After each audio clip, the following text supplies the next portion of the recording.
Since today's subject is Savitri, that's how we have decided. And I am so grateful for it. Its heartbeat and breath. So, I've been asked to read a passage and then we'll slip into the subject very naturally. So, first, reading a passage.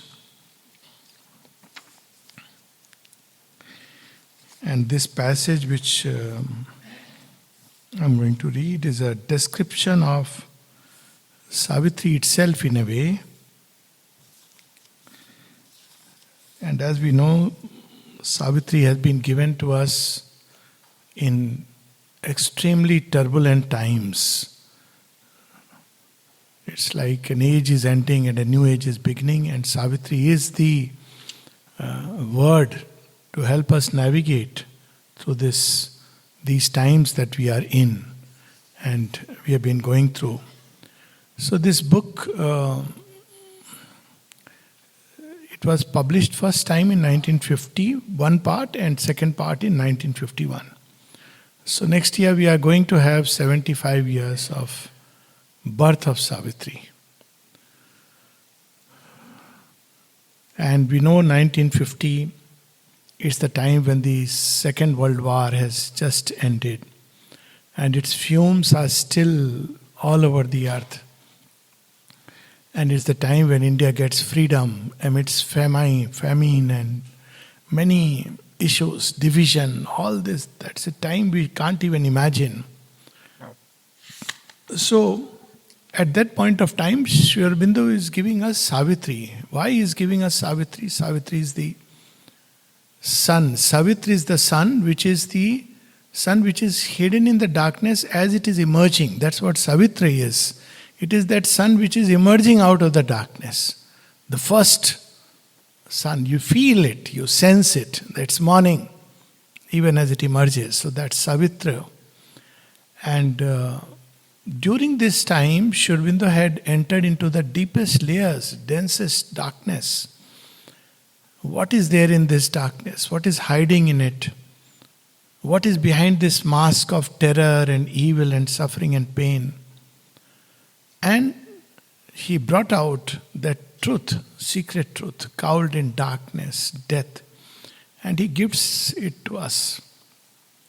And this gift is Savitri. And I'll just read a passage before I speak of the description. And it comes, interestingly, at the end of Book 2, Canto 8, which is the world of falsehood. So he has literally entered into it. And if we read the description, all that we talk about today will appear as nothing. All this has been foreseen, presaged. It's not that Sri Aurobindo is unaware of what's happening. He's aware. And therefore he is gifting us Savitri to carry us through this journey. So what has he discovered? And what really Savitri is? This is page 231. He saw in night the eternal's shadowy veil. Knew death for a cellar of the house of life. In destruction saw creation's hasty pace, and hell as a shortcut to heaven's gates. This is the discovery he is giving us. Hell as a shortcut to heaven's gates. Then in illusion's occult factory, much of what we see today is the asuric maya. It creates an illusion. Such an illusion that we don't know what is divine and what is undivine. So then in illusion's occult factory and in the inconscient's magic printing house, toned were the formats of the primal night and shattered the stereotypes of ignorance. Falsehood gave back to truth her tortured shape. And now comes the description which I said is, if one has to describe what Savitri is as a book, here it is. The skillful penman's unseen finger wrote. His swift, intuitive calligraphy, earth's forms were made his divine documents. The wisdom embodied mind could not reveal. In conscience chased from the world's voiceless breast, transfigured were the fixed schemes of reasoning thought. And then the action of Savitri.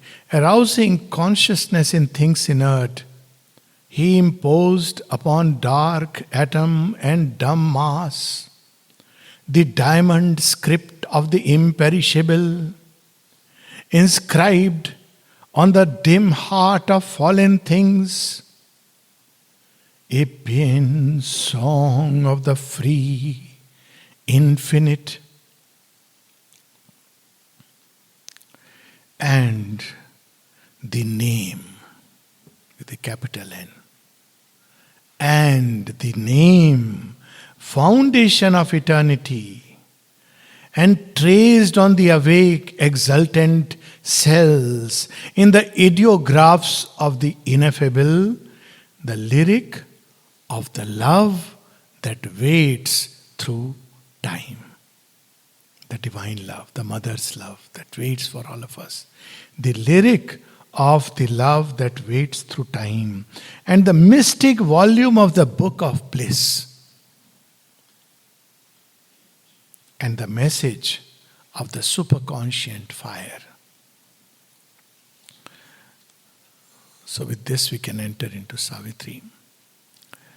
So we know that Sri Aurobindo's yoga is a yoga of world transformation, and what is meant by that is that at this point of time the world is far from the divine origin, so far, so distorted that when we look at things on the surface, we almost feel compelled to believe that there is no God, no divine, because if there is a divine, this is not how it should be. And if there is God, then perhaps he has nothing to do with the world. He is far above in his silence, and we have a choice to enter into that silence, unweave the stars, and into the silence pass. But Sri Aurobindo brings up here that no, this world is meant to manifest the divine, but there is the veil of ignorance through which he manifests. And Savitri reveals everything, why this veil of ignorance was necessary. It's much like a seed which is sown in darkness bed, must be fed on all the dirt and waste of creation. Otherwise, if it's suddenly thrown into the light, it will burn away. So there is a veil of darkness, and this veil distorts, much like you have a mirror which deflects and distorts the light, obscures the light, holds it back. So what you see here is not what that light in its origin. So will it be forever thus? He says no, it's not meant to be forever thus. This world is meant to manifest the divine in all his glory and splendor and light and love and beauty and bliss and harmony and truth. And it will be so, and the hour has come now. This is what is the background. Why did he say it? Because he experienced it. During 1910, when he came to Pondicherry after his grand first glimpse of the supermind, Vasudevam Sarvamiti, so he started experiencing something which so far had not been experienced in the mystic experience and realizations, including the Vedas. He started experiencing the descent of the greater consciousness more and more into himself. And he saw that this descent is so powerful, it can transform mind, life, body, individually. He was experiencing it all in his body. But then he made a choice, no, not me alone. It must transform this earth. But at the same time he realized that the tapasya that is required is arduous. Even if he were to say everything, how to do it, man cannot do it. Still he tried to give it to us in whatever way. If you see the synthesis of yoga, is somewhat for us what he has himself gone through in records of yoga. But if we look at it, such a wonderful book and everything, but as we go through the chapters, for man to engage in this tapasya is extremely difficult. Still he wanted to give it so that at least the mind of race is ready for what is going to come. And to whatever extent we can walk with faltering steps. But the effort was to make the yoga easy. So, there came the mother. So then if we see 27 onwards, Sri Aurobindo's writings, he says open to the mother, become receptive to the mother. Everything is now centered around mother. Mother will make it easy for you. Mother will do the yoga for you. Surrender to the mother. This is the secret of yoga. Remain psychically open to the mother. This is the key of the yoga. Everything. That entire yoga is as if transferred to the mother. She does the yoga for us and we have to open to her. But then all are not so fortunate, so blessed to open like this. Man has something, there is a dim, disturbing somewhat in man. It questions, it doubts, it resists. And this resistance is very deep, but we are not going into that. Even when Sri Aurobindo is physically there are people who don't believe in the mother, who says she is a foreigner lady. God has to be only and only in India. How can a French woman, they know she is someone too great, and yet they can't understand her precisely because she is too great and yet chooses to be among all of us. She plays tennis, she distributes chocolates, she plays games.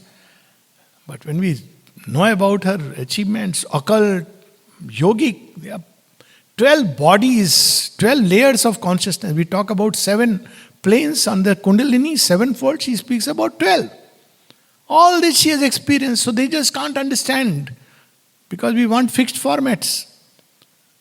So Sri Aurobindo wanted something still through which those who cannot, those who connect with the mother directly, it's so wonderful, they too can connect. So therefore, he gave us Savitri. If we see, this is how Sri Aurobindo has worked. In India, he installed Bande Matram and Durga, guardian deity of India, the Divine Mother's power. For the yoga, the Divine Mother herself. And for the world at large, they need a scripture. Not everybody has the greatest of grace and the advantage of, for instance, those who turn to Krishna directly, they know because Krishna will reveal to them the Gita and many more Gitas. But many cannot, so they need a scripture to navigate through these difficult times, and that gift is Savitri. It is the word and sound body of Sri Aurobindo, and it sings the glory of the Divine Mother. So it's very unique in the sense it contains both Sri Aurobindo and the Mother's consciousness. And it is a mantra. So what does the mantra do? Mantra brings the deity close. Mantra is a sound symbol. Through this sound symbol, one draws the deity close. So this is a mantra, and this mantra draws the Divine Mother with because its purpose is transformation, the mantra of transformation, with a transforming power close to us, and that power is love. The transforming power is love, and therefore this book is the lyric of love that waits through time. It is the mother's love, the divine love. At one place, mother says, "My child, I am millions of years old and I am waiting." So it's the lyric of that love. So wonderful. Love is there, it should change us. We all want love. Do we? There is Messrs. Death and Company waiting around the corner. It doubts. It doesn't believe. One of the tragedies of today's times is that we have stopped believing in love, or we have turned it into a absolutely something which name is there, but everything it's opposite. So there is pitted against love, who else but death? Strangely, not life. Life is a process, death is a process of life. They are not opponents of each other. So, how is death an opponent to love? What is the power of love? Love is in creation to unite creation to its origin. That's what love is. Love is the power that unites, even at a human level. Love seeks union with the one you love. It's a very natural movement. Love weaves the star, as we see in Dante's famous, wonderful book, when he asks Beatrice, "Why did you come to save me?" And she says, "For the sake of love, love that weaves the stars." If you look at the harmony and beauty and all this in material creation, that power of love which is everywhere, it's lifting creation up towards the divine. That's why man can hope and aspire, feel joy, even though in the clutch of death, because there is love. So what is death? Death divides, opposes, denies. It says no. It first of all cuts away the continuity of the thread of life. Yogis tell us that rebirth is, in a way of putting it, we can equally say that it is the stream of life running continuously. And it passes through a dark phase and then re-emerges again. But just like when you go through a tunnel, you don't remember what really happened because all is dark. All that you know is you have come out of a tunnel. So something like that, there is a continuous stream of life. We say death, we call as rebirth, but there is a continuous stream which passes through a phase, just like in sleep, we sleep. Not that death is identical to sleep, but then we sleep and we wake up. We have forgotten all that happened during sleep. So death is, there is a stream of life. But death creates the impression that there is now no such continuity. It also creates that impression that there is nothing like the divine because it's the origin of ignorance, falsehood. So it's like a dark something, dark iron wall that stands between us and God. So we believe, many people believe. But belief is one thing, realizing another. There is this screen, it doesn't allow. You go inside, try it. And if you leave aside the feel-good factor, it's like an iron wall, doesn't let you go inside. And then it takes various forms. It says there is no God, denial, simplest of forms. Then it throws doubts. Maybe there is God, but this is what you say, man is God. See, we can create AI, why are you worshipping God here and there? Throws doubts. It imitates the God it denies. So it tries many ways to fill man's heart with despair, depression, doubt, denial. All these 4 Ds stand against the one single D, divine. And yet, the strange part is that men still hope, they still labor, something in us survives. So there is the debate, the love on one side, and there is death on the other side. This death of the physical body is only one action of death. But death is something that divides us from our own origin, from the divine. So that's why we can't know divine automatically. We have to do a lot of labor, and Sri Aurobindo says it should not be so. So this is the basic theme of the book, Savitri. She is embodiment of love, and death, of course, is death. And this story is relevant for all times because its very birth is like that.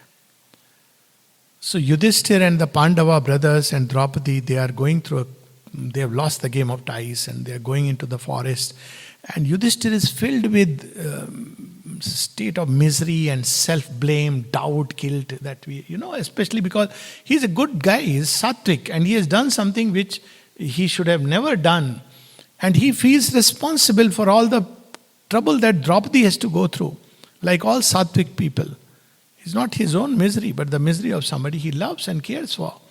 And so he meets Markandeya Rishi, who is himself an immortal, and asks him, has anyone ever suffered like this lady by my side, Draupadi? And Rishi Markandeya, himself an immortal, he says, yes. But she took the challenge of fate and conquered it. So you are challenged by fate, you can conquer it. How? So he narrates the story of Savitri. Savitri loves, we know that she is born to King Ashwapati, who is a yogi, and he does a yajna to have a child because he looks around and sees the misery of this world. And he wants a child who can, doesn't matter, boy or girl, but he wants a child who can take care of this kingdom, which is the larger kingdom. Bring here light. And he does a yajna, and I'm not going into Putra Kameshti yajna and all this, ritualistic aspect. So as a result of the yajna, the sun god is pleased, and he says, okay, a portion of me will come, my own daughter, my own ray will come, and she is born as Savitri to Ashwapati. She grows up and comes of age. And as was the custom those days, she has to go and find her suitor. See how advanced India has been. The woman chooses Swayamvar. It's literally called Swayamvar. So Swayamvar are of two types. One is that you kings would call Rama, and everybody comes and decides. And there is a test there, whether you deserve or not. So other is you choose. So she goes and she sees, after traveling, meeting sages, saints, heroes, prince, she has got an inner eye. There is something in us which knows. So that's how Savitri describes that it can recognize beyond the form. So she finds Satyavan, and she says, here is the person. She decides. And she comes back, tells the father, I have chosen, it is done. So, as it happens, Narad the sage, who mediates between earth and the heavens, and his task is to precipitate crisis, which is going to take place much later, but he precipitates it. He's a catalyst, a heavenly messenger. Why? Because he was human, he has become divine. So he's the man divine, described as demigod. That's how humans who become divine and dwell in the higher spheres. Like our Amrita, he says, I want to be always in the earth atmosphere to help people. So in Champaklalji, so they are man divine. They continue to help. So Narad comes, and it is chance, but it's not a chance. And when Savitri discloses, everything in Savitri is so beautiful, and I have to really resist the temptation. Probably it's when we have a camp on Savitri, we'll dwell into it in depth. So they naturally ask him, please bless the child. So he looks at her. And he says, everything is God's will, all is good, don't worry. So the child's mother notes the dubious clause that something is holding back. So he tells you, please tell, even if it is evil, worse fate, it's better to know now. So finally, after much hem and haw, he says, well, the boy she has chosen is a jewel upon earth. And there is a beautiful description of Satyavan there. The rarest of rare. But lo and behold, if doom could spare, this day returning Satyavan must die. So like any physical mother, she says, thank God I know it. Savitri, go back. Find someone else. Or if you want, we'll give an advertisement, we'll find somebody. This is cancelled. This is not. I can't accept this. And Savitri, she is born with a mission, and she's not a fickle-minded person. She is made of solid strength of gold. So she says, diamond rather. She is of that stuff. That's what we see in ancient scripture. When you read about Rama, Arjun, what to keep a promise. Ram was never asked by Dashrath to go. Many people don't know. He just came to know that my father had made a promise. And hence my stepmother is unhappy, and despite everybody telling him, he says, no. That's how the Ikshvaku Suryavanshi clan stands for. I prefer to take all the dangers and die rather than, my father made a promise and I don't want to be a coward and be a calculating person. And Sita walks with him. So this was the type in that age. So Savitri says, Mother, Once my heart has chosen, it chooses not again. If this is what fate has given me, I will see what to do with it. And I'll take the challenge of fate. Now, this is something very interesting because Savitri is a direct contradiction to those people who believe Indian thought is all about fatalism, fatalistic. Whatever are the karmas we are going to, No, fate can be changed. Of course, it cannot be changed by wishful thinking. So, how fate can be changed? She takes the challenge, and then there is a very beautiful dialogue between Savitri's mother and Narad. Why she is choosing? She knows, still, look at my daughter. This is the teenage problem, all this, he says. And Narad describes, she is born with a mission, describes all the sides of fate. Nowhere, I can say this with having read everything possible under the sun on all these subjects, nowhere one finds such a complete understanding of fate, its deeper sense, than one finds here. There are several sub-themes in Savitri. So she has a challenge of death. Now she gets married. But now the challenge is there. She says, I must change it. I love him. Love is something beautiful. It must not meet this end. So she now engages in yoga. And as a result of this yoga, she is armed to take the challenge of death. Death comes. Takes Satyavan, because it's destined, and Savitri follows. All these are very interesting questions. Why didn't Savitri do a magic? Death takes Satyavan, and she chases. And she goes, and there is a dialogue which takes place as the story goes in Mahabharata. And eventually, death ends up being convinced because of Savitri's wisdom. She almost tricks him into a boon. That number of progenies. He says, I want what Satyavan would have wanted. Very smartly. And this Yovinda brings out in Savitri also. He says, ask anything but don't ask Satyavan. So he says, okay, I want whatever Satyavan would have wanted. So what did Satyavan want? Among other things, his father is blind, he had lost his kingdom, the kingdom, and Satyavan wanted children. So he says, okay, I grant father vision, I grant the kingdom, and I grant hundreds of children. He says, because she has asked whatever Satyavan wanted. He said, now you see, you are asking me to do adharma.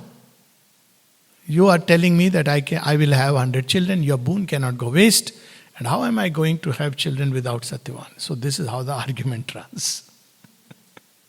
So he says, I understand you are wise, and then she reminds him something very interesting, that you have to obey dharma.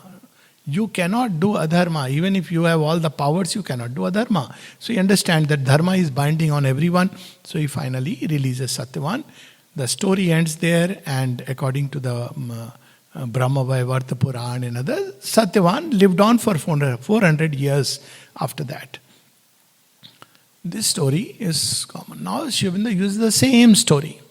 And he says this story is so symbolic. Savitri, daughter of the sun. She embodies that power, sun as the creator. So she is none else but the creator coming upon earth with this power of love, embodying this power of love. So it's the story of the Divine Mother as an avatar. This one part of Savitri. Who is Satyavan? Satya, one who holds truth within itself, but is caught in the grip of ignorance. That means all of us. So the love of Savitri and Satyavan is the love of the human soul and the Divine Mother. So this story will always remain contemporary, but we are caught up in ignorance. We don't know our own truth. We think I am Mr. So-and-so, Dr. So-and-so. But the day we realize we are a portion of the Divine Mother, then life begins to change. So this is the essence. So Satyavan. And then Dyumatsena, Satyavan's father, is the mind which has lost its vision. So our mind does not know what is going to happen, the next step in front. And of course, Ashwapati, Ashwa, that horse, always used for force, the force of tapasya, which helps one to ascend from plane to plane. And death and Narad, we have already been introduced. This is the framework. So Sri Aurobindo keeps the framework intact. But Ashupati's Yagya, he expands into 3 books. Yagya is not ceremonial sacrifice. Yagya is a process of inner purification through which consciousness ascends. It's no more gross. It becomes more and more refined. It becomes more and more subtle. Through that purification process, tapasya is concentrated energy of spiritual endeavor. So when we concentrate all our energy on a spiritual endeavor, that is tapasya. It has nothing to do with how you are sitting, what you are eating, not eating, and all that is a package, but main thing is concentrated energy of spiritual endeavor. So when one is concentrated, what happens? So Ashupati's tapasya, all the possible experiences till now. In fact, I have said this and some people don't feel very happy about it, but I still must say, with all that I have read, the Vedas, the Upanishads, the Gita, Book of Beginnings, Canto 3, Canto 4, you will get all the essence of the Vedas. If you don't want to understand what's there in the Veda, just read Book 1, Canto 3, The Secret Knowledge. What is Veda? It is knowledge. But what knowledge? Secret knowledge. You cannot know it by the mind, you cannot know it by the senses. Therefore, it is secret. So all the essential experiences, the soul within, the divine above, in fact many things which are not there. For instance, the mystery of the avatar, why divine assumes Purusha, Prakriti, their oneness, what is the journey of life, what is rebirth, how we move through life, where is it leading, where is it going, all that is there. Book 1, Canto 4, The Secret Knowledge. Everything that one wants to find in the Vedas, but in a very beautiful way. And more, I would say, because to navigate through all those hymns is not easy. But then in Canto 5, we started experiencing something which is not there in the Vedas, which is where we see that, so Veda is not a book which is written and finished. It is a book which continues to be written, because Veda is the secret knowledge. Can we say end of knowledge? It's a paradox, because it's infinite. This is there in Indian culture. We don't have one book written for all times forever. Sanatana Dharma doesn't talk like that. So Shri Krishna reveals something which is hinted in the Vedas, but he elaborates avatar, doctrine of avatar. So that's how our culture is not like finished in some BC when somebody wrote or experienced truths. That's the end of the experience. No. The divine will keep on manifesting, new experiences are bound to arrive. So he experiences the descent. It's so beautifully described what the descent is, what it can do. This new thing, let me read, but before that, just a little passage from Secret Knowledge, which is so relevant to us. And everything, the 2 poles of existence, the one consciousness, and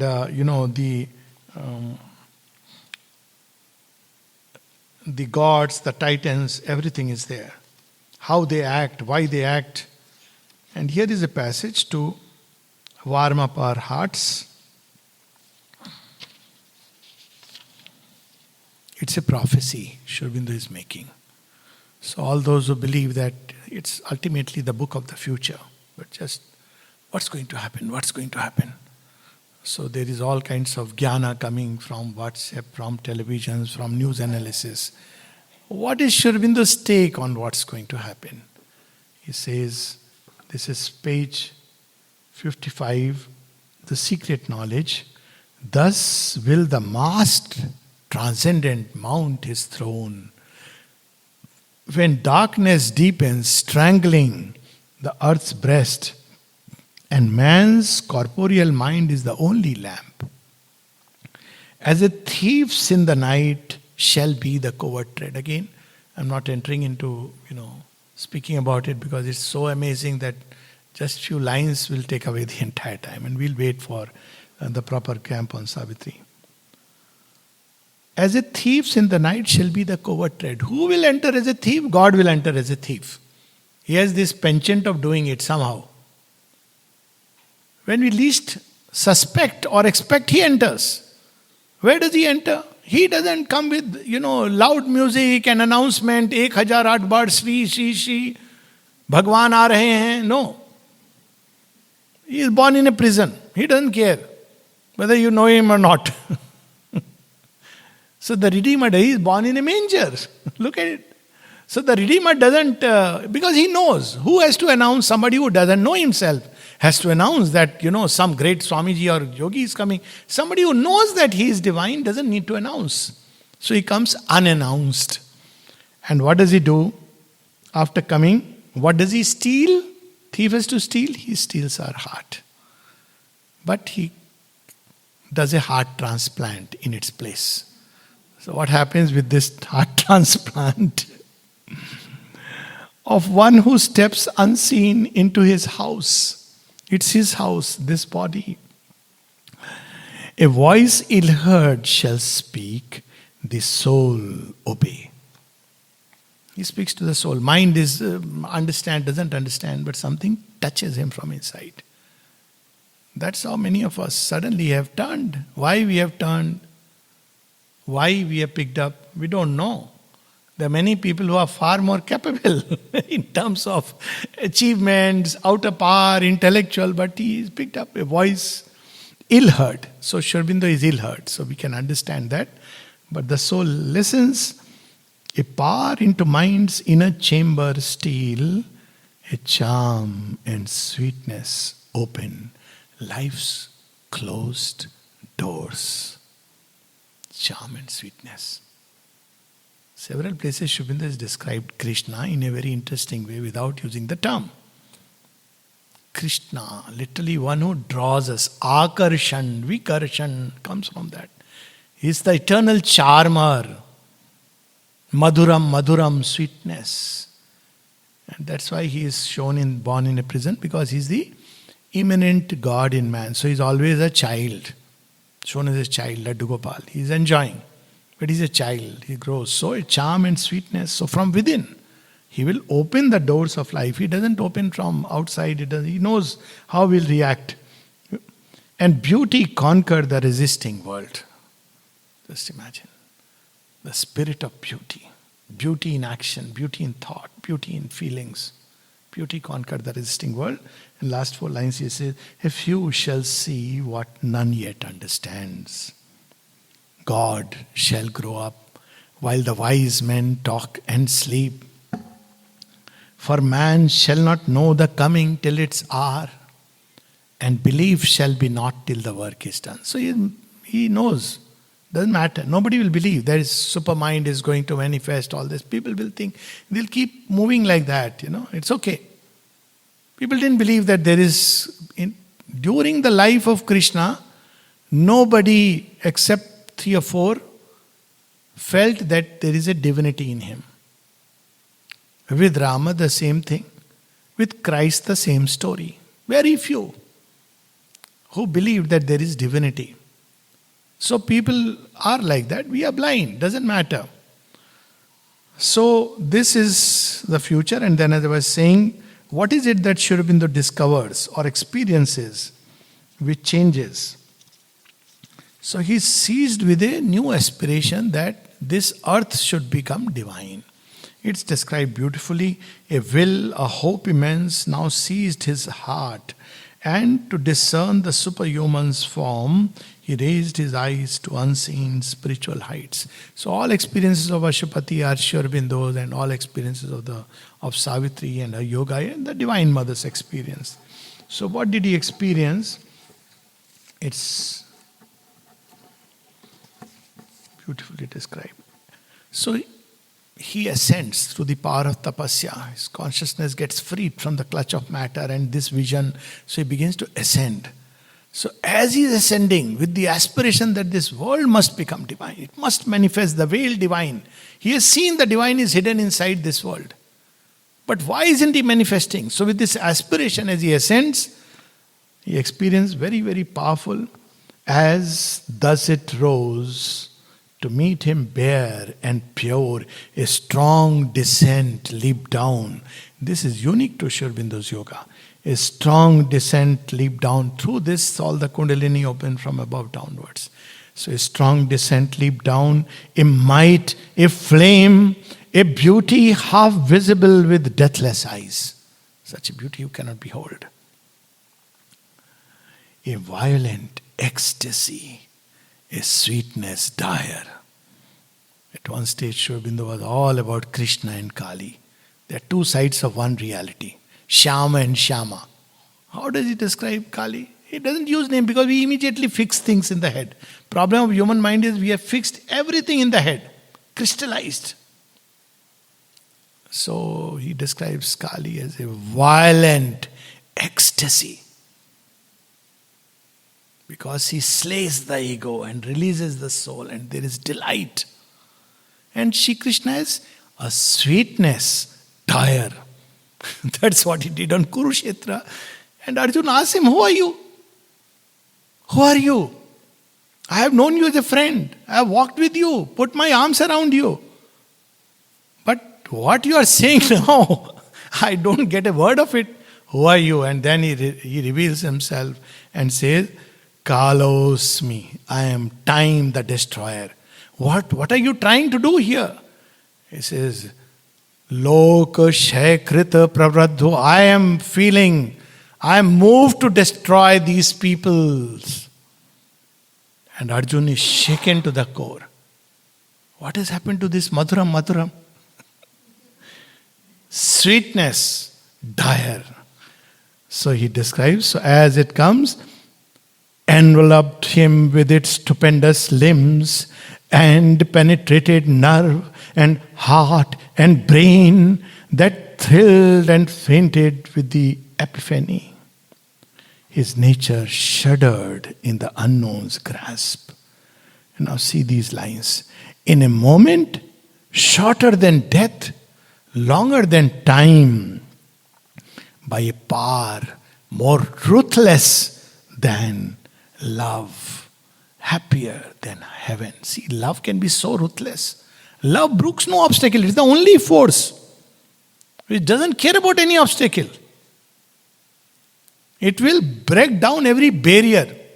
It floods the whole being. It must reach its goal. So it's a power, he describes that ruthless. Your ego cannot stand before love. That's how poets have experienced. Aag ka darya hai aur dob ke jana hai.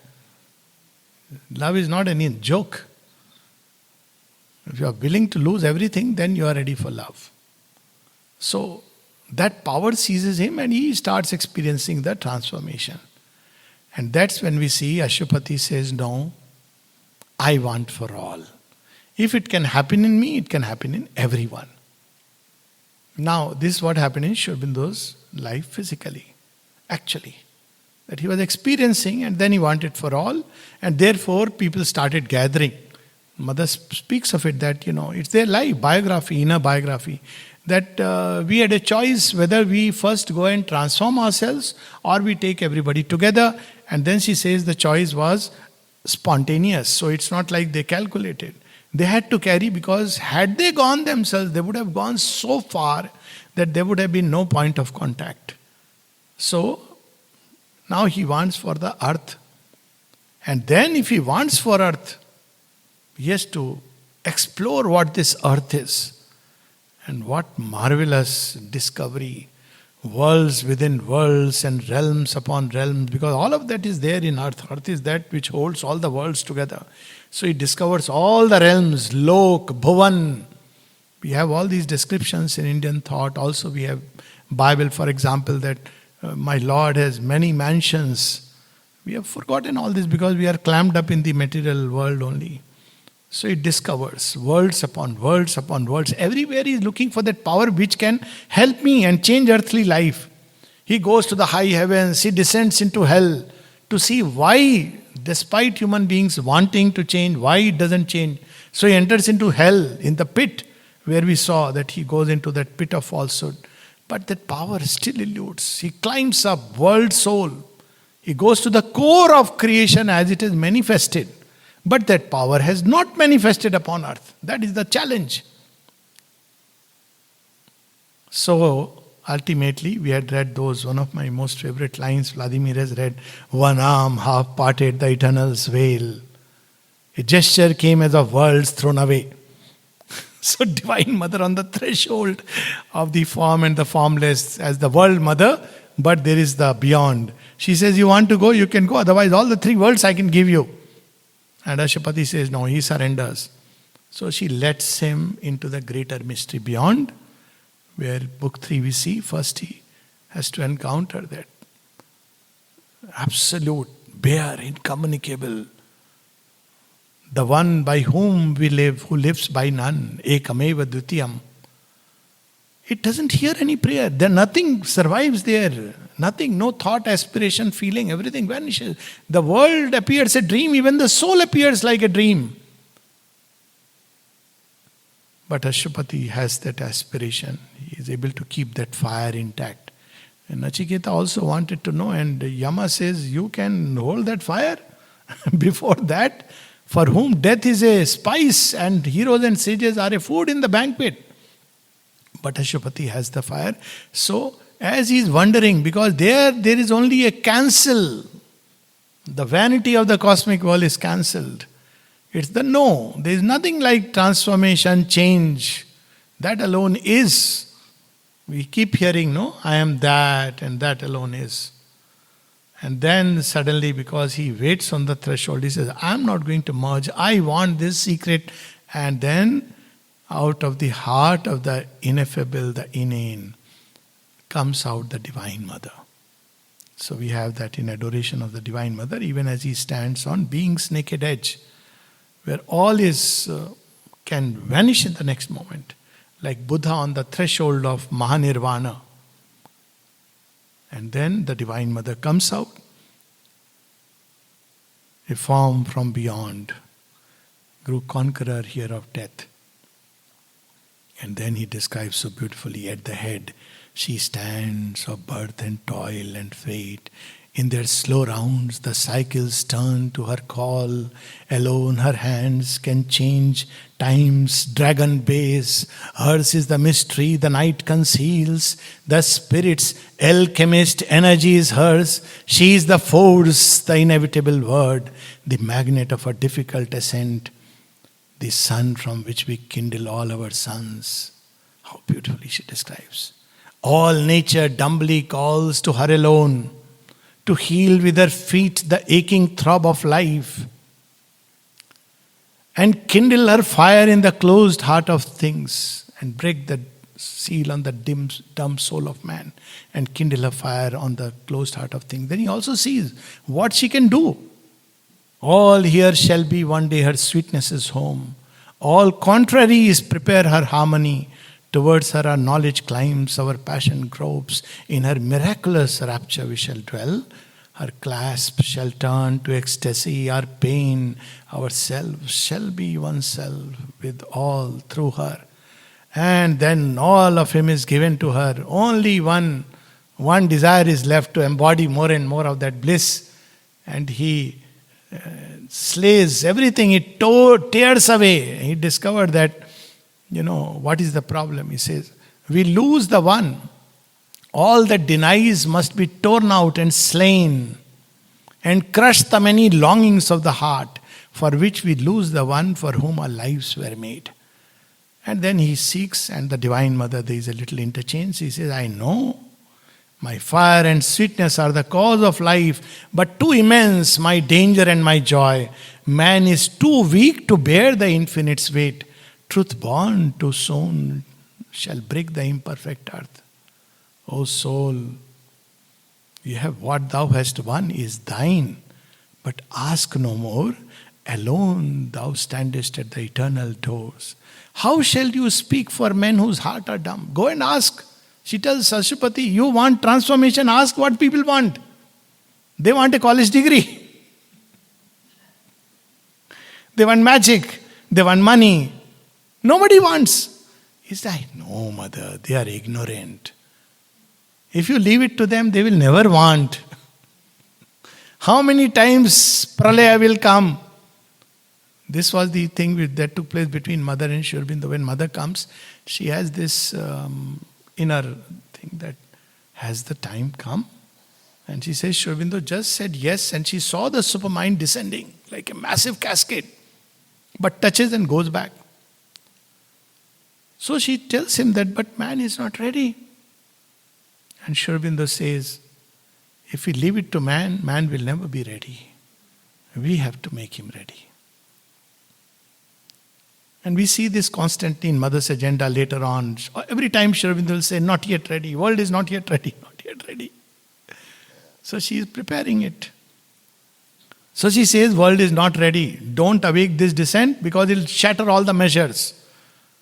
So instead he advises, you continue as a yogi, as a great yogi, as a Mahayogi, as a Maharishi and all that. Help mankind prepare because all things shall change in God's transfiguring hour. Leave it. After 10,000 million years, earth will change because that is the original plan. Why are you in a hurry? And Ashwapati says, everything is possible if you intervene. Such a marvelous line describing the Divine Mother. Just for a moment, I'll just read a little bit of that. So many places. There is this wonder of wonders. So he describes the Divine Mother. As he sees, he implores her on behalf of all of us.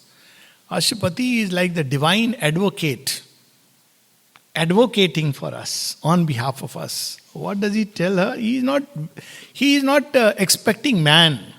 He knows. When somebody asks the mother, what can we expect from you? She says, everything. What do you expect from us? Nothing. She says, thankfully my work does not depend on man. Mother, but do you think humanity is fulfilling what it should do? She says, since I expect nothing, I can't answer this question. It is such an unconditional love. Yes, if we are not open, then we miss the bus. That's the story. If we are not open, we resist, we say, oh, then it's okay, I'll be in tamas. Fine. There are others who are open, who are ready to greet. So, he says, page 345, O truth defended in thy secret son. One would be reminded of the sloka from the Isha Upanishad. Hiranmayena patrena satyasyapi hitam mukam. It is literally, O truth, whose face is covered with a golden lid. What is Sri Aurobindo writing? O truth, defended in thy secret son, voice of her mighty musings in shut heavens. There are things which have not manifested. That's what he discovered, that within the world manifestation, it has not yet come, that power. That's why he goes beyond. Oh, wisdom, splendor, mother of the universe, creatrix, the eternals, artist, bride. All these terms we will find in the Vedas. In Rig Veda, 10th Mandala, she is described as Brahmajaya, the eternal's artist bride. Linger not long with thy transmuting hand, pressed vainly on one golden bar of time, as if time dare not open its heart to God. And then see, O radiant fountain of the world's delight, world free and unattainable above. O bliss, who ever dwellest hid deep within, while men seek the outside and never find. So he says, you must come down. I have come so far, I am not going to go back asking for myself alone. This is the renunciation of Sri Aurobindo.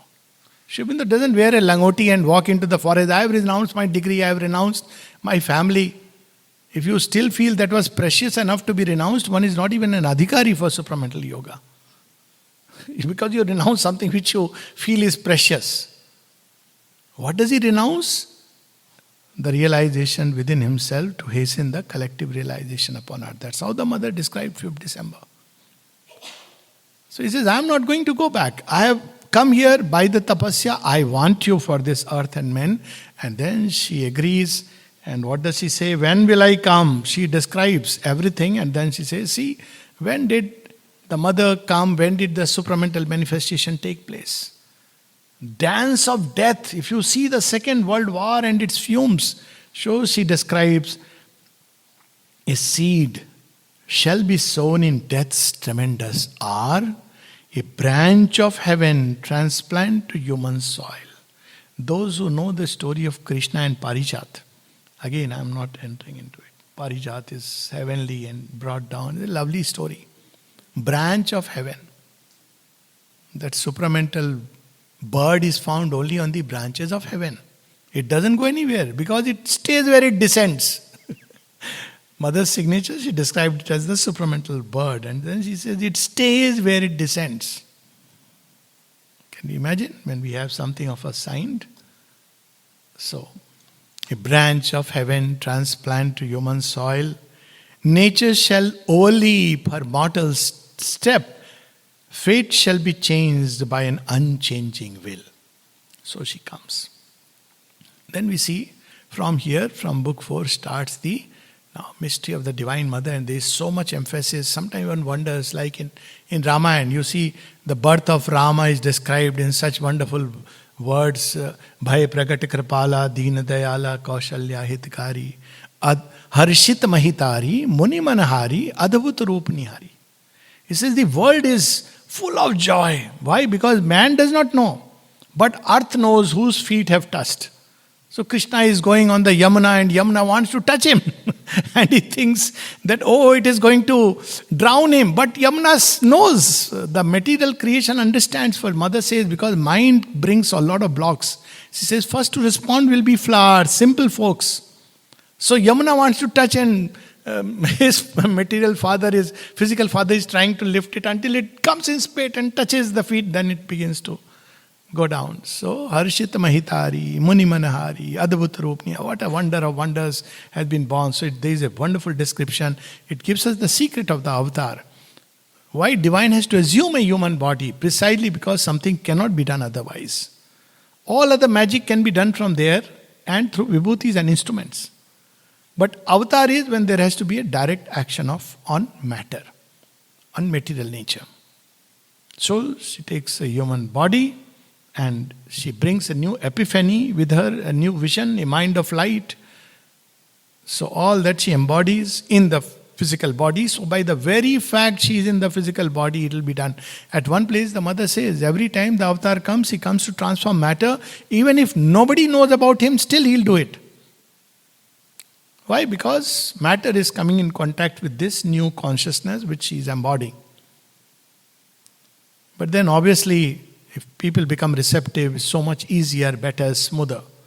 So it presses upon matter. She's born in, and matter begins to respond. There are so many stories of the mother. Once he wants to jump across a floor 15 feet, and she's doing all these experiments. So once her feet touches, and then she goes across. So matter must become plastic. People who would have mother's darshan, they would suddenly see her body become tall, much taller. Suddenly it will be radiant. All these people used to ask. Sri Aurobindo, he says, yes, because a body is plastic. It doesn't operate like normal. And yet she takes upon our own challenges, difficulties, burden. So she comes, and all that is described in book 4 and book 5, the magic of love. Now she must embody the power of love, finding of Satyavan. And Sri Aurobindo describes what love is. He says, one thing alone which can bring hope to earth is love. Love, even when debased, disfigured, mocked by baser might, yet it is the power that can change. This is what I have often experienced when I have traveled to places. I shouldn't say this, but since I am sharing, I had been to Singapore, and people, such lovely, clean and wonderful. And people asked me, what did you feel? I said, I'm in a dead city. Yeah. I said, why? I said, I just couldn't feel the energy of love. Everything else is there. Glitter is there. Glamour is there. All that people call as love. But there is no love. Everything else is there. Life has become so mechanical, too perfect to embody love. Love doesn't care for the chains and the bonds and the limits. So you see this power of love, sometimes I feel it's a civilizational failure. People often ask me, I'm being very frank and honest, what is it? See, must have today, I want to rush back to India. What? See, I feel that love every time I come out. The milkman and the lady who is making columns, the worker, all the workers who are working there, they smile and they'll all, yeah, how are you? And they're everywhere, that thing I miss. I don't want to hear, how are you? Okay, good, fine. I want to feel that heart. I mean, I'm just sharing, frankly. That energy of love that quickens everything, makes everything come alive, out of which the greatest sacrifices can be born and seem like nothing. That power of love. That's the civilizational failure. And the Divine Mother brings the vitamin L, as I keep saying. So she comes, embodies this love, and this love is in search of who is the ideal person. Very interesting discovery. She rejects the sages and saints. They are too much absorbed in their lonely meditation. We have found Shivoham, Shivoham, Satchidanandoham. Okay, fine. I'm not looking for such a guy. The heroes and warriors. My kingdom, my kingdom. No. The Divine Mother is looking for someone who wants this earth to be even as heavens, to join the two poles. That she finds in Satyavan. Satyavan says, very beautifully, he says, by the blessing of an adverse fate, he has come to the forest where he can be alone. He says, I have found the self, but I want the self to connect with the world. But every time I find the world, I lose the self. Or if I am in the self, I lose the world. And then looking at Savitri, somewhere he feels, but now thou hast come and all will surely change. So he gets that instant feeling that his quest will be fulfilled. His quest is to combine these two ends. Because he has suffered also. He has seen fate. So Savitri accepts and comes. So the Divine Mother comes to such a heart. She is not impressed by our show of spirituality.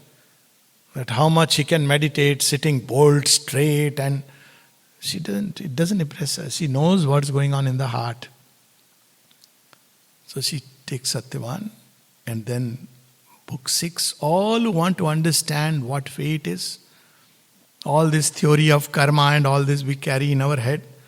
I'll read one little passage. Several passages, but obviously we'll just read passages from, we are just dipping into Shir Shagar, the ocean of milk, knowledge and love. Page 458. See, whether we know the context or not, it doesn't matter. Of course, here the context is Narad is revealing all the secrets of fate. But even if we don't know what's happening, and if we read this passage, O king, before that a line, fate is truth working out in ignorance. The divine will takes into account all the resistance and works itself through. You can't eventually resist it. Ho hi hai so hi jo Ram rachi rakha, ko kari tark badhavai sakha. You may calculate, you may doubt, you may do whatever you want. Divine will fulfills itself. So he says, fate is truth working out in ignorance. O king, thy fate is a transaction done. What is the law of karma? See, in several places he has revealed. At every hour between nature and thy soul, with God for its foreseeing arbiter. Every little impulse, every little will, every little thought, every little inner gesture, feeling is seen by the divine. He is the Sarva Sakshi, Suryo Yatha, Sarva Lokasya Chakshu. Nothing is missed out from him. So he has seen. Your nature has refused. Your soul wants the divine, nature says, I don't care. So he has seen. At every hour, the transaction between soul and nature with God as its forcing arbiter. Don't worry whether others have understood, not understood. Anyways, the world doesn't understand. The more you grow in consciousness, the less it will understand. So if you are not understood by people, you are on the right track. Okay? To say the least. Okay. Man can accept his fate, he can refuse. Is it? But then we see that life doesn't so easily. No, hold on. See the full truth. Man can accept his fate, he can refuse, even if the one maintains the unseen decree. Outwardly, nothing may change. Even if the one maintains the unseen decree, he writes thy refusal in thy credit page. We have an account. He did not succumb under the pressure of fate. He fought and struggled inside, even if he lost. That's why when people say it's better to have loved and lost than never loved at all. So true. Better to have lived and died than not lived at all. And I tell this advice to people who are going for exams. Better to face the exam and fail than run away from the exams. Because today or tomorrow you have to face different exams of life. So you see, he has written your refusal. So what will I do with my refusal? There comes the continuity. For doom is not a close, a mystic seal. A good man dies unseen, mauled on the roads of destiny. He was such a good man. What's happened to him? Hold on. You think it is doom? It's not doom. What will happen? Arisen from the tragic crash of life. May not be in this body, but he has faced the challenge, wrestled with it. See, this was the original yoga in India. You wrestle with the forces. Don't run away. This is what Shri Krishna tells Arjuna. And what we have become. All these, and people worship. Strong views, of course. So, every time people go to these world shunning saints and get jnana, they don't have the jnana for what this world is. A man who has never married cannot guide you about, what it means to be married. Quite naturally. See, Shurvinda and the mother, they were married, mother had child. They know everything about this life. I would never go to them if I heard at 10 he went to Himalayas and he meditated for 20 years and had the jnana. I would never go to such a person. What does he understand of life? But when I hear he came to England and amidst all this darkness and the glitter and glamour, then yes, it makes sense. Here is someone with whom I can connect and relate to. So, arisen from the tragic crash of life. Arisen from the body's torture and death, the spirit rises mightier by defeat. Its godlike wings grow wider with each fall. We have so many stories in Indian thought. The mother once, there was a lady whom she had very special favors she would do. She was a bit uncouth, and once Champaklalji asked mother, this girl, says, she has suffered a lot in her previous life. She saw it, she knew it. So when we see these things happening, it's because you have paid the price. Sometimes in one life we just pay the price. In another life we get the returns. That's the whole process. But if we try to run away, change the path, I want an easy thing, I want a comfort zone, then it doesn't work. And there's so many stories like that. Story of Karna and so many in Indian. Srikhandi is the famous story in Mahabharata. Yes, she has paid the price. She wanted to kill Bhishma. She feels injustice has been done to her. And Shiva says that, whatever tapasya you may do, Bhishma is invincible. You can't beat him in this combat. So this is okay. Keep my aspiration. I am going to burn in the fire. And she gives herself to fire and she dies. But she is born as a half woman. See? Story of transgender. So she is born as a half woman in the next life. Or a man with feminine features or a woman with masculine features, whatever way. And now when the time comes, Bhishma says, I can't fight a woman. I can't die at the hands of women. This is dishonor. And he's in the war. He says, I can't fight him or her.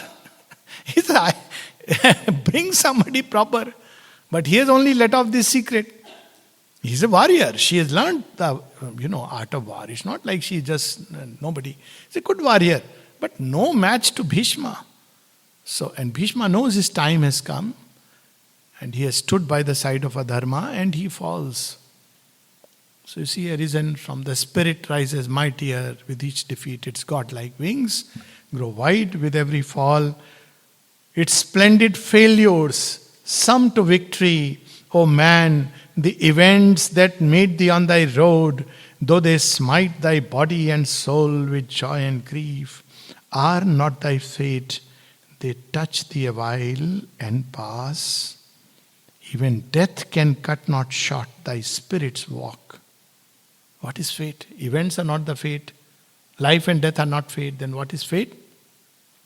Thy goal, the road thou choosest are thy fate. You choose the divine, that's your fate. As one place Sri Aurobindo says, the spiritual destiny always stands. It may be delayed, but it's never lost. That's why one should choose the highest, the widest. Not instant success. Spirituality is not a McDonald's food.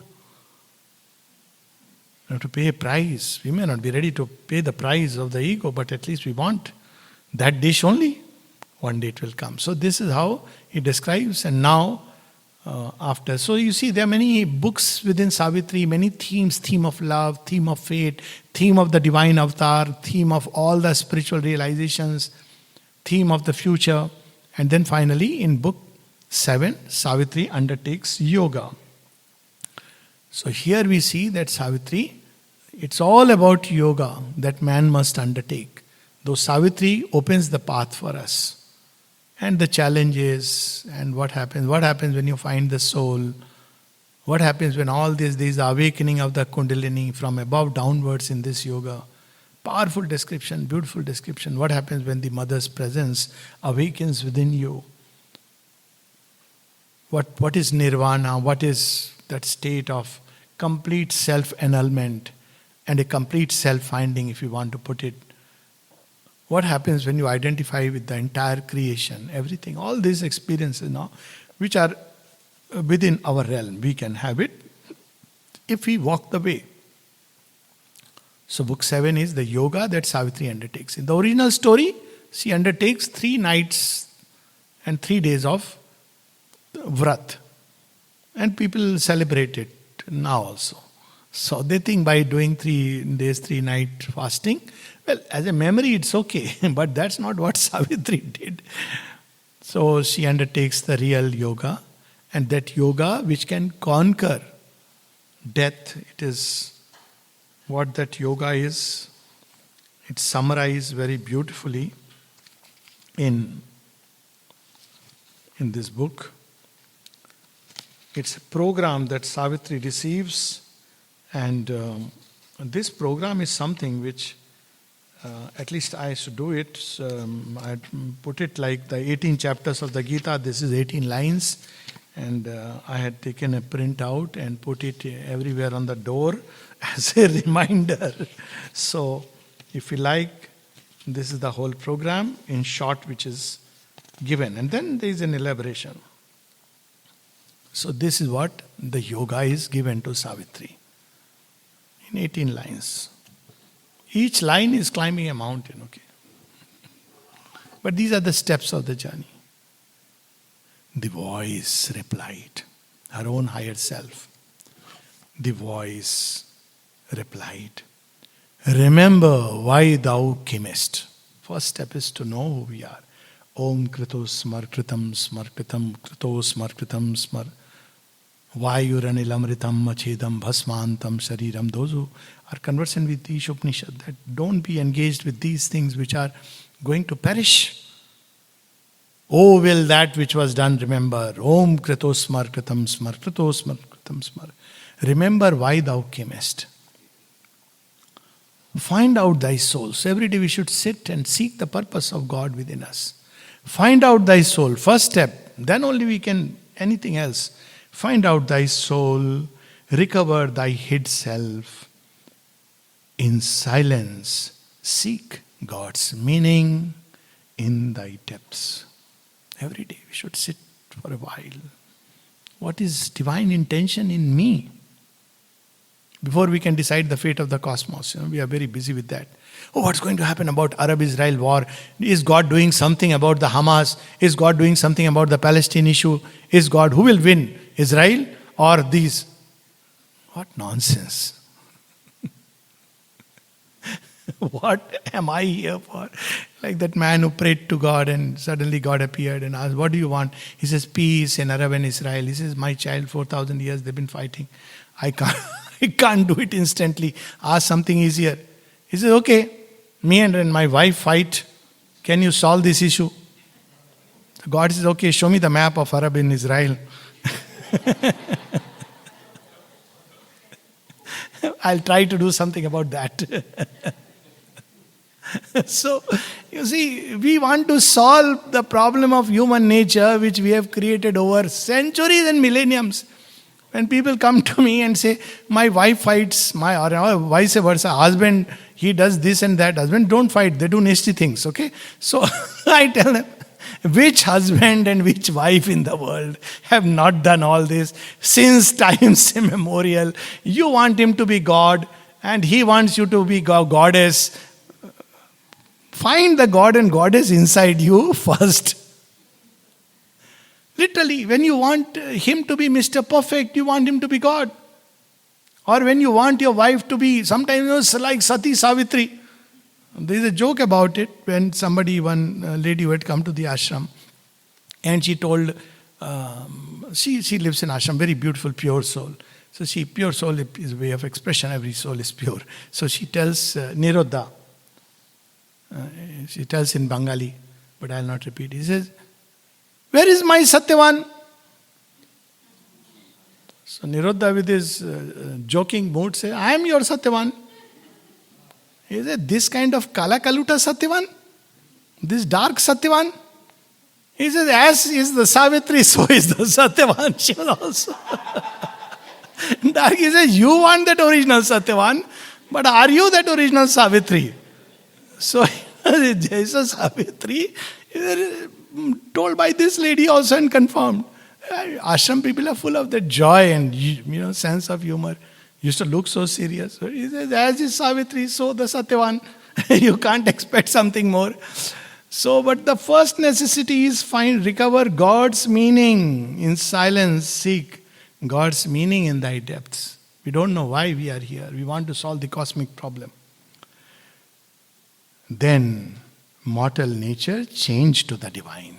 Until we have found the soul, until we are living by the soul, aligned with the soul, we can forget about transformation. Open God's door. Enter into his trance. Where is the door? We have so many doors of God, no? Guru Dwara, the door of the Guru. Temple door. This door, that door. But the door in the heart. Sri Aurobindo says, why is it in the heart? He says, God's last refuge from thought's profaning touch. Nobody will seek him here. So he's saying, now I'm cushy. Otherwise, people go to God and ask 100 boons. Impossible boons. Impossible in the sense, imagine you have an examination where 100 people are appearing and all 100 ask God, I want to come first. Have a heart here. So, something that he has willed also, we should understand. So, what is his will in us? So, he says, open God's door. The door is inside, in the heart, in the cavern of the heart, and enter into his trance. This brings peace, silence, quietude. This is trance. Cast thought from thee, that nimble of light. All this analysis and seminars and this and that. Conferences on supermind. Thank God this is a retreat, and I take it as a yagya. That's how it should be. Debates and discussions on what happened on the 29th February. You don't know what happened when you were born. You're talking about 29th February. Sometimes you feel like saying, okay, nothing happened. Cool. What will you understand? What human language? Let it be uplifted to that point. Swami Vivekananda did this incidentally in Chicago. when he was talking about his guru, Sri Ramakrishna Paramahans, to an audience who asked him, and he started speaking, and he was like that, he can create 1,000 Vivekanandas. And he saw people are puzzled, quizzed. Suddenly he stopped. You don't deserve to know about him, and walked away. This is documented. You don't deserve to know about him, walked away. So that, when you have known that glory, so it says, cast thought from thee, that nimble ape of light. It's an ape, it tries to imitate. I know it, I know it, I know it. You don't know the I, forget about know it. My name is Benjamin Jowett, I am a graduate from Balliol College. All that is knowledge, I know it, and all that I do not know is not knowledge. That doesn't work. So, he is vast in his tremendous hush, stilling thy brain. True knowledge comes when the brain becomes quiet. Then it pours like ocean. I think yesterday that passage, as when the mantra sings in yogas here, we had heard. His vast truth, wake within and know and see. Vast truth. It's not a narrow dogmatic religious sect. Vast truth. Cast from thee sense that veils thy spirit sight. All the time we are seeing things and reacting. In the enormous emptiness of thy mind, thou shalt see the Eternal's body in the world. Know him in every voice heard by thy soul. How beautiful this is. In the world's contacts meet his single touch. All things shall fold thee into his embrace. Conquer thy heart's throbs. Let thy heart beat in God. So cardiologist can stay away.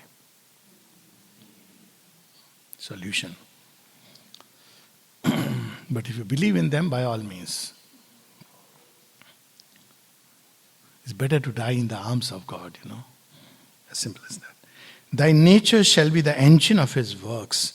Thy voice shall house the mightiness of his word. Then shall thou harbor my force and conquer death. So this is a program, and Savitri engages with this yoga. Book 7 is all about that. And then book 8, where there is death in the forest. So Satyavan dies. So the entire story up till now was flashback. Book 1, Canto 1 and 2 is just introducing us to the background. This day Satyavan will die, and Canto 2, Savitri is introduced. And Book 1, Canto 3 onwards, Ashupati comes into the scene, because Sri Aurobindo reveals to us why Savitri has come into being. So from Book 1, Canto 3 onwards, a world's desire compelled a mortal birth. The anguish of the world, like Sita, was born because of the anguish of creation, because of Ravan. She comes, she is Bhumija, she is born into this soil, all the pain and the anguish. And then it continues and connects in Book 8. This was the day when Satyavan must die. Now this is the day when Satyavan will die. So she is going out, takes leave from the parents. She knows, she has not told this to anyone. She has not told this. You know what I am doing for him? Better note it. When you get the kingdom, know that it is me. That's but Savitri and Satyavan, mother and Sri Aurobindo are the humblest of the humble. So death comes, takes Satyavan, and then Book 9 is all about Savitri's challenge with death. And in the very beginning, she reveals, she sees the secret, and she tells us what death is. Beautiful passage for us to remember. She knows the secret because she is already engaged in the yoga, and therefore we have these marvelous discoveries, one after another.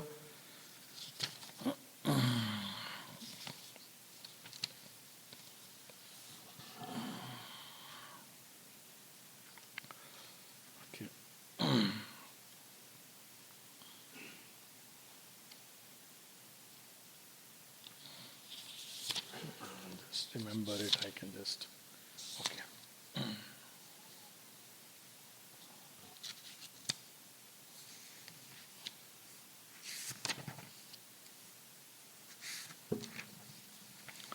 Okay, so she basically speaks of death and she describes, other is the mystery of this darkness. So we look at it as the end of things. But Savitri says, death is a stride the soul must take. So it's like a stumbling stride the soul must take on its way towards immortality.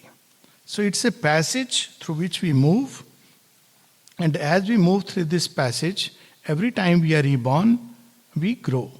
So this is what death is about. So as she goes through this journey, one second, there is the passage. Okay, I'll read it. All here is page 600 and 601. All here is a mystery of contraries, darkness a magic of self-hidden light. Suffering some secret rapture's tragic mask, and death an instrument of perpetual life. Although death walks beside us on life's road, a dim bystander at the body's start, and a last judgment on man's futile works, other is the riddle of its ambiguous face. Death is a stair, a door, a stumbling stride the soul must take to cross from birth to birth. A great defeat, pregnant with victory, a whip to lash us towards our deathless state. And then such a beautiful line, always to remember, night is not our beginning, nor our end. She is the dark mother in whose womb we have hid, safe from too swift waking to world pain. We came to her from a supernal light. By light we live, and to the light we go. We are children of light. We are children of immortality. That's Sri Aurobindo's Upanishad. It closes like that. Amritasya putraha, anandasya putraha. We are the Adityas who sleeps within us, children of light, children of immortality. And then death struggles. Death gives her this logic, that logic. She says, whatever it is, Satyavan cannot come back. This is the law. She says, well, it's an outdated law, literally. There is no law which can be greater than the divine grace. And so all happens, and he says, whatever it be, love is given to man only for one brief hour. He says, but my love is not a hunger of the... He says that, I know what your love is. It's a craving of the flesh, it's a hunger of the heart. Then he tries to console her, after 6 months, 1 year, you will forget Satyavan, you'll find somebody else. Don't worry. He says, no. My love is not a hunger of the heart. My love is not a craving of the flesh. It comes to me from God to God returns. Now that is the love she is embodying. So he's never known. He says, whatever it be, even if that love is there, life on earth is doomed. There can be no transformation. So Savitri gives the logic. Several places we'll see Savitri gives the logic of transformation. On page 632, I'm just picking and choosing lines which I love, but each one will find their own.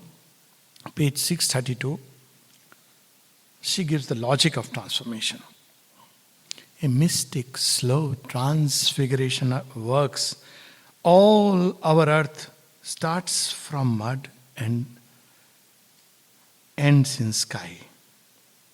And love, see what a way he's describing love. The transmutations of love. This is the first energy that must be transformed. This is the power that will transform the inner consciousness. So when we love the divine, our human love begins to change into the divine love. And love that was once an animal's desire, then a sweet madness in the rapturous heart. Everything Sri Aurobindo knows. Don't try to become a sadhu bacha. No, I have nothing romantic about me. He knows.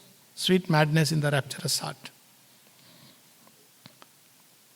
An ardent comradeship in the happy mind becomes a wide spiritual yearning space, a lonely soul passions for the alone.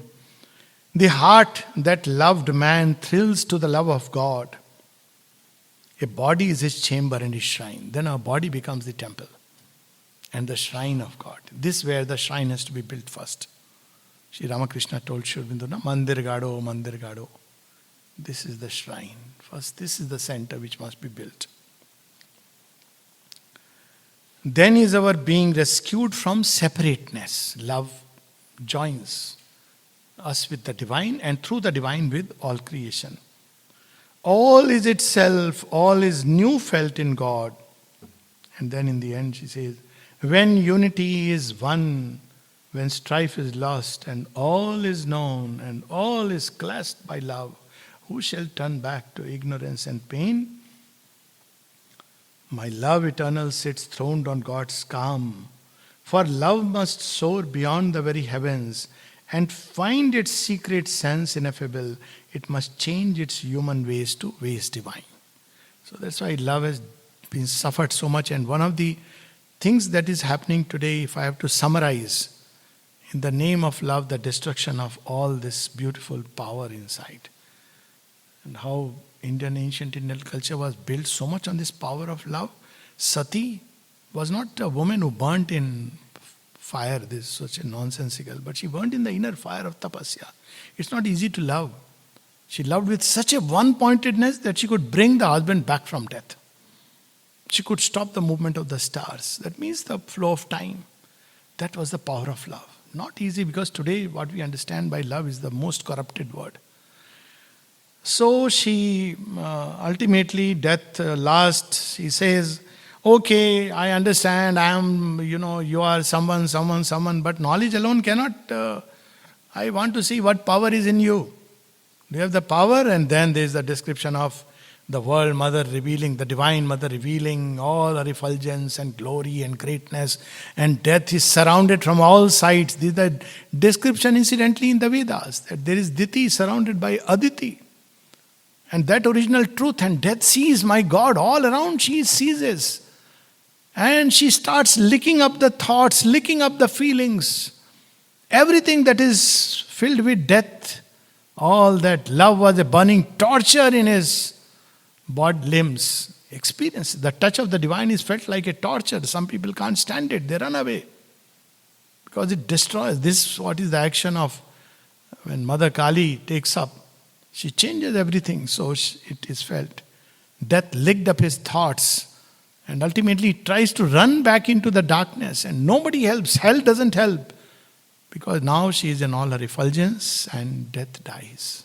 What it means is that it's effort to forever make man captive of ignorance that finishes. But that's not enough. Man has to lead a divine life. His body has to be transformed. It's not in the purview of death to give all that.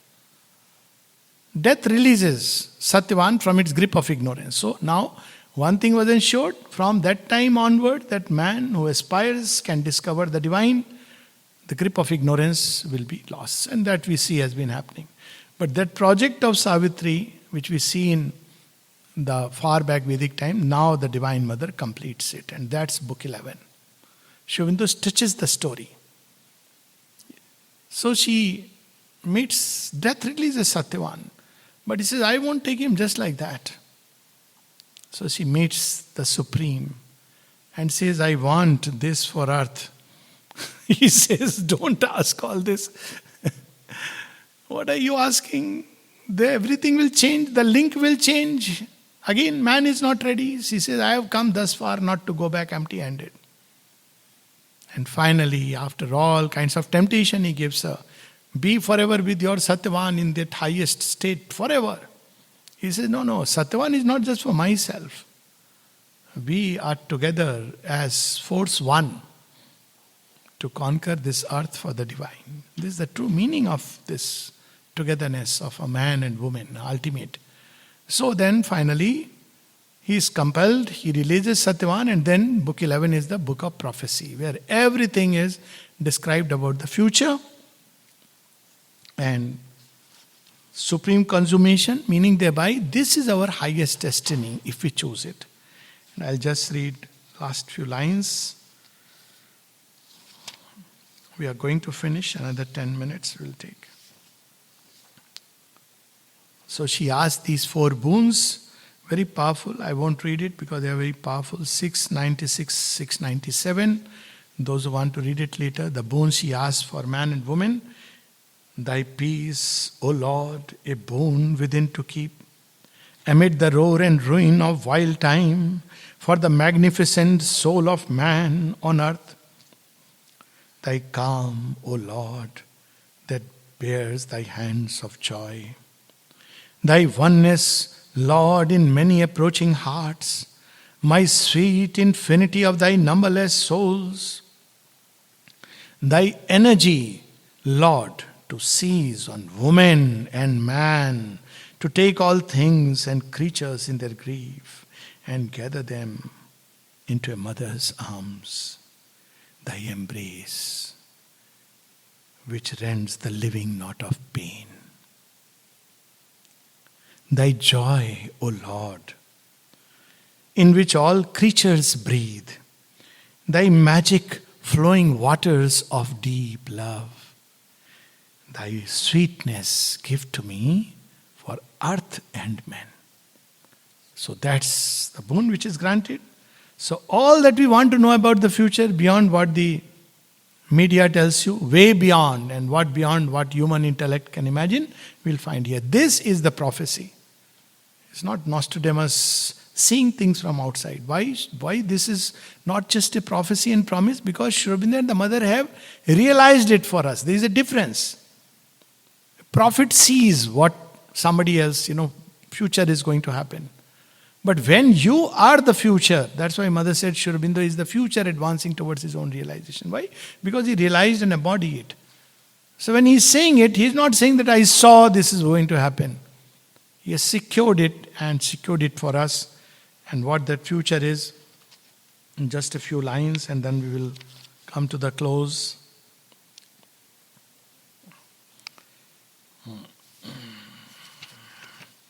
How truth will be established and a new race will come. Page 708, book 11.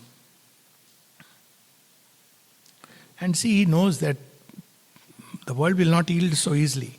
Even should a hostile force cling to its reign and claim its rights, perpetual sovereignty, and man refuse his high spiritual fate, yet shall the secret truth in things prevail. They made a foolproof plan. And then a few lines below. Even there shall come as a high crown of all the end of death, the death of ignorance. But first high truth must set her feet on earth. This is what is happening, the supramental. And all his and man aspire to the eternal light, and all his members feel the Spirit's touch, and all his life obey an inner force. This too shall be, for a new life shall come. And truth shall be a sun on nature's head, and truth shall be the guide of nature's step, and truth shall gaze out of another deeps. When Superman is born as nature's king, his presence shall transfigure nature's world. So what is the solution? More and more human beings who enter into this state of spiritualization, Superman, they embody the supermanhood and their presence will transfigure. That's what Sri Aurobindo is giving us. He shall light up truth's fire in nature's night. He shall lay upon the earth truth's greater law. Man too shall turn toward the Spirit's call. When Superman is present, we'll see more and more human beings, men, automatically beginning to aspire. The Spirit shall look out through matter's gaze, and matter shall reveal the Spirit's face. The earth shall stir with impulses sublime, humanity awake to deepest self.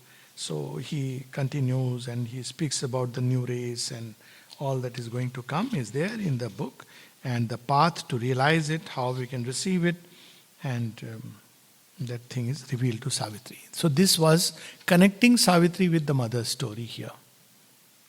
So she has realized this possibility in a Satyavan, but as a result it can be realized by others. Now that project, far back in Vedic times, as the story goes, must be finally realized in its fulfillment. And the mother says, Savitri is a partial incarnation, but she speaks of herself as the full manifestation of the Divine Mother. And so now this project comes to its logical conclusion, to its definitive end. And so she secures the boon and comes back to earth. And beautiful lines, so lovely, so sweet, so humanly divine. And I am just not entering into it because I wouldn't know where to stop. But in book 12, we see the secret that is revealed. And with that, we'll stop. Page 723. Now Satyavan has come back to life as the story goes, and Savitri and Satyavan. Meanwhile, it is late evening. The whole story is of 18 hours. This was the day when Satyavan must die. V hours. Evening. Same day. So Dyumatsena has got his sight, got the kingdom because Savitri has asked these boons. Now they are looking for Satyavan. And they don't know. Where is he?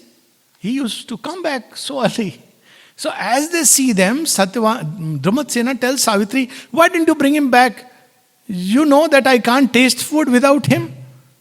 How much, today is the day when everything joyous has happened and Satyavan is missing. So it's such a human touch you will see and connect, relate with it.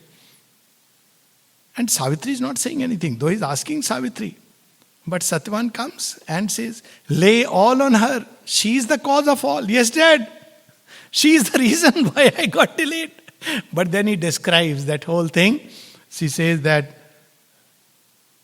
lay all on her. She is the cause of all. With her enchantment she has twined me round. Behold, at noon leaving this house of clay. He says, I not only left the house there, I left this house of clay. Dad, you don't know what has happened. Okay, leaving this house of clay. I wandered in far off eternities, yet still a captive in her golden hands. But wherever I went, her love was carrying me. This is what we should be. And there is nothing to fear then. And then he says that finally I have come back. Then all the sages have come with the king. And they look at Savitri and see something has happened to her. There is a glow on her face. And this is how they ask, what gleaming marvel of the earth or skies stands silently by human Satyavan to mark a brilliance in the dusk of eve? They observe it. But you see, he keeps true to the Indian culture. They don't ask, Savitri, what's happened to you? So you see how they're asking. Satyavan, what is this gleaming marvel standing by your side? This is not the Savitri we know. Suddenly there is a transformation in her because she has shown her fullness, the Vishwaroop and beyond. And then they say, if this is she of whom the world has heard, wonder no more at any happy change, each easy miracle of felicity of her transmuting heart the alchemy is. They feel inwardly, if this is by the side of Satyavan, everything is possible. Faith moves them. But one of them asks ultimately, he asks, then one spoke there who seemed a priest and sage. Oh, woman's soul, what light, what power revealed, working the rapid marvels of the day, opens for us by the happier age. He says, you tell me, something you reveal. What is the secret? What has happened today? So much has happened and now you are standing effulgent. We can't understand anything. I think you know the secret. Give us the secret. And then you will see how perfect, even as a poetic description, this book is. So, now Savitri is not just saying, and Savitri said. Normally we'll say, no, and Savitri said. Look how he's describing. He describes. Her lashes, fluttering upwards, gathered in to a vision which had scanned immortal things. She was looking down. She didn't want to, show off. Suddenly she looks up, fluttering.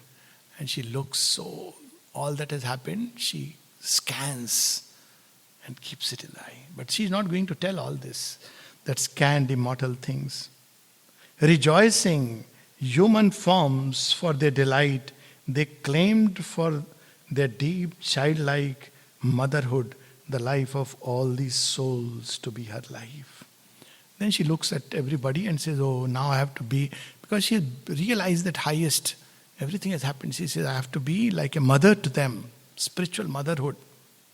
Looks at her. They don't know. They will call her whatever they want to. But she has taken charge of them. And then see again the perfection of description. Then, falling veiled the light. Low she replied. Those who know don't shout and announce. Falling low, the lids. Then she replies. What does she say? What is the essence of Savitri, the message of Savitri, the gist of Savitri? Awakened to the meaning of my heart, that to feel love and oneness is to live. And this, the magic of our golden change, is all the truth I know or seek, O sage. Awaken to the meaning of my heart, that to feel love and oneness is to live. How many of us are alive? And this, the meaning, and this, the magic of our golden change. This, the magic. Love is the magic. And this, the magic of our golden change, is all the truth I know or seek, O sage. And the two lines which follow, with which we'll close. See, there's a lot of humor in Savitri. I have deliberately not touched so many places. And very subtle. Here you will see, now she has revealed this truth to the sage. Now sages, how they are responding.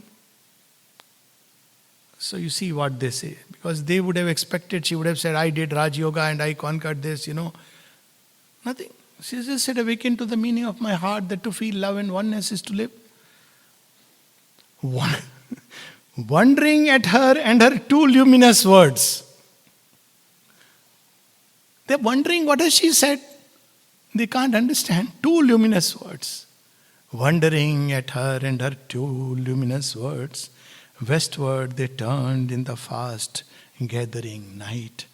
And as far as Savitri is concerned, she brooded through her stillness on a thought, deep guarded by her mystic folds of light, and in her bosom nursed a greater dawn. So this is Savitri and so much more. And I think we are right on time. I saw the time was 11. So it's 11. Thank you so much. It's just